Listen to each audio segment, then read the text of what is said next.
far back as March of 2021, Ethan Crumbley would text his mother, Jennifer, on more than one occasion, and always when he was home alone, that he thought there was a demon, a ghost, or someone else inside the home. These weren't one-time messages. He would repeatedly text what he was perceiving to his mother, who sometimes would not respond for hours. That was Prosecutor Mark Keast speaking during Ethan Crumbley's parents' parallel proceeding, discussing their gross negligence and how they contributed to this entire tragedy. Ethan Crumbley was also in court. Here's how he looked today during the proceeding. During his time in court, he didn't say much. He sat there in his mask and in his orange jumpsuit. And the judge was confirming a couple things, predominantly whether he wanted to waive his right to a preliminary hearing and have this case bound over for future felony proceedings. And so we're going to go through that proceeding. It's very short, about 6 minutes. Ethan Crumbley, of course, has been appointed counsel. We're going to check in with the prosecutors who were involved here, but we're really going to dive into what happened at a parallel proceeding involving his parents. James and Jennifer Crumbley had a parallel probable cause hearing, and we learn about their parental skill set from their proceeding as it relates to Ethan. And so in this video, we're going to learn about Ethan's probable cause proceeding, and we're going to check in and find out what we learned from the parents' probable cause hearing as well. So let's start with Ethan. We can see he is in court, seated alone in front of the camera. The court starts the proceedings like this. Thank you. Mr. Crumbley, this is Judge Karniak. Could you please state your name for us?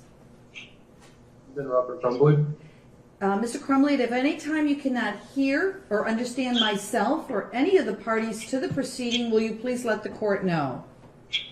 Yes.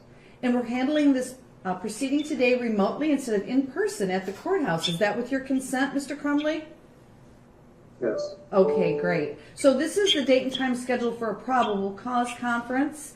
And I do see and have received just a few moments ago a written waiver of a preliminary exam. So I just want to address that. Let's talk about what a written waiver of a preliminary exam is. So when somebody's charged with a crime, remember that they have to have a basis for bringing criminal charges. It's got to be based on something. We call it probable cause. You can't just have a police officer just say, well, I just happen to think that you might be guilty of something, and therefore we're going to institute criminal charges against you and hold you in custody while the whole thing unfolds. They've got to be able to justify it. So in Ethan Crumbley's case, the way that this criminal case is proceeding is through a court that provides an opportunity for a preliminary hearing. And he is waiving the right to do that. So this case is going from one court into another court, where it's going to be bound over, and the felony case is going to proceed. We talk about establishing probable cause in felony cases really two ways predominantly. One through a grand jury proceeding, the other way through a direct complaint and a preliminary hearing or a probable cause hearing. So Ethan Crumbley's case is going through that latter proceeding. It's a little bit technical. You don't have to have it. The government here would be able to easily prove that there was probable cause here, given the fact of what happened in this case. So let's take a look at what the judge says after that. Ethan, do you understand you're waiving this right? We're giving the government, saying that there is enough probable cause for this case to move forward. Do you agree to that? Here's what Ethan says. Briefly, Ethan, you do have a right to a preliminary exam. You understand that? Yes. And it's my understanding that you have met with your attorneys, not once, but twice. You met with Ms. Lofton and Ms. McKelvey in order to discuss this matter regarding your preliminary exam. Is that correct? Yes. All right. And there was a form called waiver of preliminary exam. Did you receive that, Mr. Crumbley? Yes. And did you read it and review it with your attorneys?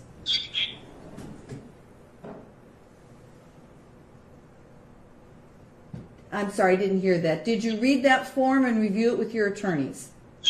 Yes. And did you understand it? Yes. And do you have any questions of the court regarding any of those rights? No. And you signed that document, correct? Yes. Okay, so this is a very complicated legal proceeding. When I sit down and explain this process to people, we spend a lot of time going through it. And so hopefully his attorney did, and Ethan really is knowingly and voluntarily and intelligently waiving his right to have this preliminary hearing. But remember, he's 15 years old, and as we're going to learn, he may have some additional complications going on in his mind. And so we have to ask ourselves, does he really know what just happened here? We'll have to find out. Now, he has been appointed counsel. He has attorneys who are looking after him, and so they are confident, I'm presuming, that at this stage they are abiding by all of their ethical obligations. So Ethan Crumbley now, the judge is going to formally go through the waiver. So he is acknowledging that he wants to give up this right to have this he wants to give up the right to have that preliminary hearing completely. The judge is going to go through the form bit by bit just to make sure she's making a clear record that this is all being given up. Here is Ethan Crumbley listening to the waiver in court. So you've been advised by 2 attorneys, but I'm also going to, on the record, just to make sure that you have absolutely no questions, also review those rights with you. So at a preliminary exam, it'd be up to the people to show 2 things: probable cause to believe a crime was committed and probable cause to believe you were the person that committed that crime. If the people were unable to prove both of those, then the case would be dismissed. Do you understand? Yes. Knowing that, is it still your desire to waive your right to a preliminary exam? Yes. By waiving your right to a preliminary exam, you'll automatically be bound over to circuit court as charged, and you will not have a chance to come back to this court for any reason as it relates to these cases. Do you understand that? Yes. Knowing that, is it still your desire to waive your right to a preliminary exam? Yes. Has anybody threatened you or promised you anything to waive your right to a preliminary exam? No. Thank you. I do see there is a written waiver, but I just want to verify the people also waive their right to a preliminary exam. Is that correct? We do, Judge. Thank you. Okay, great. Your preliminary exam will be waived. You will be bound over to circuit court as charged. As it relates to bond, it's my understanding that that issue will be addressed in the next 2 weeks pursuant to a newly enacted statute, a federal statute. And both sides would like some time to prepare for that. So instead of me retaining jurisdiction for that purpose, there will be a hearing that will be set before the Oakland County Circuit Judge within the next 2 weeks pursuant to that federal law. Okay, we have a process very similar to what they're doing here. We call them differently. We use different terminology, but it's essentially the same process. Right now, Ethan Crumbley is going through a sort of lower court where they're going to be determining whether or not there's enough probable cause. Now, they could have had a full hearing on this in order to make that determination. Would have been very easy. They would have just said, well, Ethan Crumbley had a firearm and he went and did these things, and we think we can prove that at court. And the judge would have said, yep, you got it. There's enough probable cause to bring these charges forward, and she would have probably transferred it anyways, found that there was enough there, and sent this over to the circuit court. Here in Arizona, we call it the Superior Court, where they would actually be processing the felony charges. And so right now, all that happened is they just waived that hearing. Many reasons to do that. Oftentimes, we don't need to get into that here, but there's a good reason why they are waiving it. Probably would be a hearing that they would lose. Probably would be some things that came out there that they would not want to use as the case progressed further down the line. So they waived it. The case is going to be bound over. They're not coming back to this court. So Judge Nancy Karniak, her job is done. This will go over to the circuit court, and the felony charges will progress. Now, the family, the members, the mom and dad who are supposed to be caring for their son in a normal society, they had a probable cause hearing at the same time that Ethan Crumbley had his probable cause hearing. Of course, they were not there. They have been captured and incarcerated. And so while they were dealing with their own criminal charges, we learned a lot more about Ethan Crumbley in particular. And so if you have not seen the full video, I'm doing a full review on the parents and their probable cause hearing and what we learned about them. But be sure to check that out if you want to see more about where this came from, right up here, wherever that is. Pop. And so check that out if you want to go watch the in-depth detailed dive about Ethan Crumbley's parents, James and Jennifer. But this comes from that proceeding, but it's about Ethan, so we're going to talk about it here. This is a prosecutor called Mark Keast. Mark Keast is very involved in this case, as we're going to hear, and he's detailing more about Ethan and about what Ethan's parents should have noticed. Here is Mark. The evidence will show that Ethan Crumbley was gravely troubled. He was fascinated with firearms. He was violent. He displayed terrifying tendencies and behaviors, and he literally sketched out what he had planned to do in his journal and his drawings.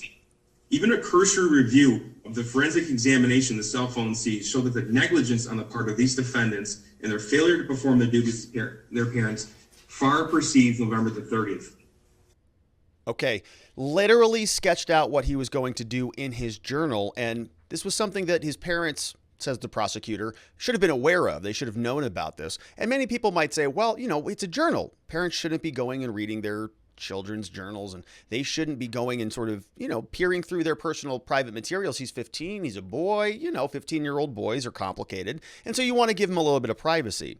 And the parents didn't know about any of this, right? Wrong. The evidence will show that as far back as March of 2021, Ethan Crumbley would text his mother, Jennifer, on more than one occasion, and always when he was home alone, that he thought there was a demon, a ghost, or someone else inside the home.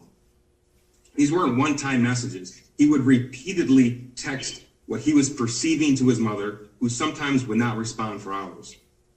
The evidence recovered from Ethan Crumbley's phone shows that in May of 2021, he was torturing and killing animals.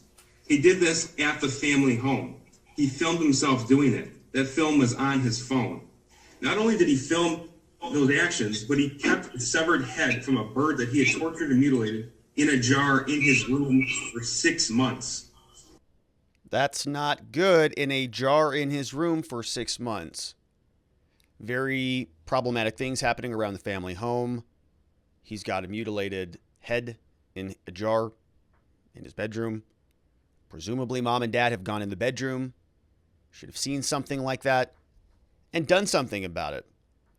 Beyond that, Ethan was actually texting mom, I am seeing ghosts, I'm seeing entities, there's something in the house, there are people here, or there is some sort of a spirit literally haunting me. Mom just declines, ignores, swipes left. Okay, so this carries on.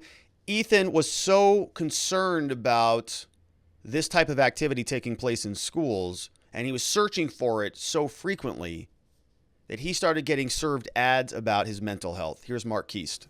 That phone extraction also revealed that he searched school shootings and firearms so often on his phone that he received spam advertisements regarding his mental well-being and firearms. So even the Google bots and the digital marketers and all of the federal money that goes out there to sort of alert people and create awareness about this wasn't enough. They know about it. The parents didn't. The bots could find it. Mom and dad couldn't. Ethan was also suffering a loss. Here's what Mark Keast tells us. The evidence will also show at the exam that Ethan Crumbley's one real friend, the one he sent that video to in August, left the state in late October. His parents knew that. They acknowledged the effect that it had on their son. And again, they failed to provide any type of intervention. No intervention. In fact, they went and bought him a firearm after that for his birthday. That friend who left, Ethan sent him a message previously about using a firearm, using dad's firearm for something very bad. They didn't even keep their other weapons secured. And we know that because there was a video recovered from Ethan Crumbley's phone from August of 2021 with him holding James Crumbley's .22 caliber Kel-Tec pistol in one hand, bullets in the magazine around in the chamber. He sent messages to a friend, it's time to shoot up the school, JK, JK, JK. That was in August of 2021. JK, JK, JK. And so all of that came from the parents' probable cause hearing. That was from the prosecutor presenting his case as to why they should not be let go or have their bond reduced. But it's about Ethan, and we're starting to learn a lot more about this young man, about really how disturbed he was, and really maybe how negligent his parents were, grossly negligent, for failing to help this young man prior to this catastrophe happening. So I'd like to hear from you. What do you say about this? We've got a court date coming up for Ethan. The judge bound this case over to the circuit court, and we'll be able to follow it along as the felony case proceeds, and we'll continue to learn more about Ethan Crumbley, James Crumbley, Jennifer Crumbley, the Crumbley family, and how this entire situation unfolded. I hope you join us as we continue to follow along. Would love it if you subscribed and stuck around, and I will see you on the next one.